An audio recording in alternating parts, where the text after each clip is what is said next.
ആര് പറയുന്നുണ്ടെന്ന്? ആരാ ഉണ്ടെന്ന് പറയുന്നത്? അല്ല, ഒരു ലേഖനം എഴുതിയിട്ടായിരിക്കാം പ്രസിദ്ധീകരിക്കാൻ പറ്റാത്തത്. അവരല്ലേ തീരുമാനിക്കുക. അതിൽ നിങ്ങളെന്തിനാണ് ഇടപെടുന്നത്? സാമാന്യ മര്യാദ അനുസരിച്ച് മറ്റു മാധ്യമങ്ങൾ അങ്ങനെ ഇടപെടാറില്ല. അല്ല, വാരാന്ത പതിപ്പിൻ്റെ ഭാഗമായിട്ട് എന്തെല്ലാം ഉൾക്കൊള്ളണം, എന്തെല്ലാം ഉൾക്കൊള്ളണ്ട എന്നുള്ളത് ഇവിടെ പത്രക്കാരാൽ ഇരിക്കുന്നില്ലേ? അവരല്ലേ തീരുമാനിക്കുക. അതിൽ നിങ്ങളെന്തിനാണ് ഇടപെടുന്നത്? സാമാന്യ മര്യാദ അനുസരിച്ച് മറ്റു മാധ്യമങ്ങൾ അങ്ങനെ ഇടപെടാറില്ല. ഇപ്പം നിങ്ങൾ ഇടപെടുന്നത് ഒരു തിങ്കളാഴ്ച തുടങ്ങി ഒരാഴ്ച ഒരു ദിവസം മാറിപ്പോയെന്നല്ലേ ഉള്ളൂ. അതിനകത്ത് അല്ല, അത് അവർ പറഞ്ഞിട്ടുണ്ടല്ലോ, സാങ്കേതിക പ്രശ്നം കൊണ്ടാണ്. കൃത്യമായിട്ട് സ്വരാജ് തന്നെ, അതിൻ്റെ ഏറ്റവും പ്രധാനപ്പെട്ട ഉത്തരവാദിത്തമുള്ള സ്വരാജ് തന്നെ അത് വിശദീകരിച്ചിട്ടുണ്ട്. ഞായറാഴ്ച ഇറങ്ങാൻ തീരുമാനിച്ചത് തിങ്കളാഴ്ചയായി പോയി എന്നുള്ളത് എന്തുകൊണ്ടാണ്? ആദ്യത്തെ ദിവസം പറഞ്ഞു സാങ്കേതിക കാര്യങ്ങൾ കൊണ്ടാണ്. ആ കാര്യങ്ങൾ പരിഹരിച്ചു, അവർ ഇറക്കുകയും ചെയ്തു. ആ ലേഖനമല്ലല്ലോ തീരുമാനിക്കുന്നത് കൊടുക്കണോ കൊടുക്കണ്ടേന്നും. ഏതെങ്കിലും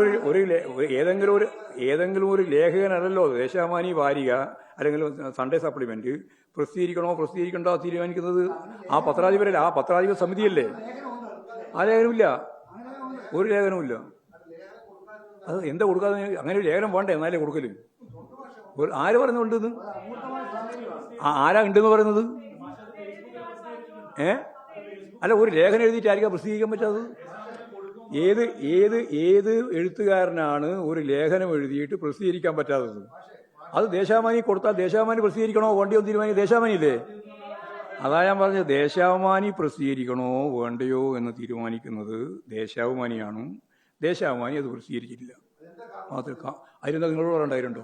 അതൊക്കെ അവരോട് ചോദിക്കേണ്ടതാണ്. ദേശാഭിമാനി എന്തുകൊണ്ട് പ്രസിദ്ധീകരിച്ചില്ല എന്ന് ചോദിക്കാൻ നിങ്ങൾ മനോരമക്കാരന് എന്താ അവകാശം? നിങ്ങൾ എത്ര പ്രസിദ്ധീകരിക്കാതിരുന്നിട്ടുണ്ട്? എത്ര വാർത്ത പ്രസിദ്ധീകരിക്കാണ്ടിരുന്നിട്ടുണ്ട്? എത്ര ലേഖനം പ്രസിദ്ധീകരിക്കാതിരുന്നിട്ടുണ്ട്? ഇമാതിരിയുള്ള മനോരമ മാത്രമൊന്നുമല്ല, മാതൃഭൂമിയും മനോരമ മാത്രമൊന്നുമല്ല ഞാൻ പറയുന്നത്. മനോരമ മാത്രമല്ല, എല്ലാ മാധ്യമങ്ങളും ഇങ്ങനെ ലേഖനം വാങ്ങിയിട്ട് കൊടുക്കുകയും കൊടുക്കാതിരിക്കുകയും ചെയ്ത എത്രയോ അനുഭവങ്ങളുണ്ട്. തെറ്റൂല, അത് പ്രസിദ്ധീകരിക്കൂല. അവർക്ക് ഇഷ്ടമില്ലെങ്കിൽ പ്രസിദ്ധീകരിക്കൂല. അവർക്ക് ഇഷ്ടമില്ലെങ്കിൽ മനോരമ പ്രസിദ്ധീകരിക്കില്ല, മാതൃഭൂമി പ്രസിദ്ധീകരിക്കില്ല, ആരും പ്രസിദ്ധീകരിക്കില്ല. യെസ്. കള്ളം വിജയൻ എന്ന് പറഞ്ഞ ആളെയൊന്നും സമീപിച്ചിട്ടൊന്നുമില്ല. ഇല്ല, മനോരമ അതിനല്ല.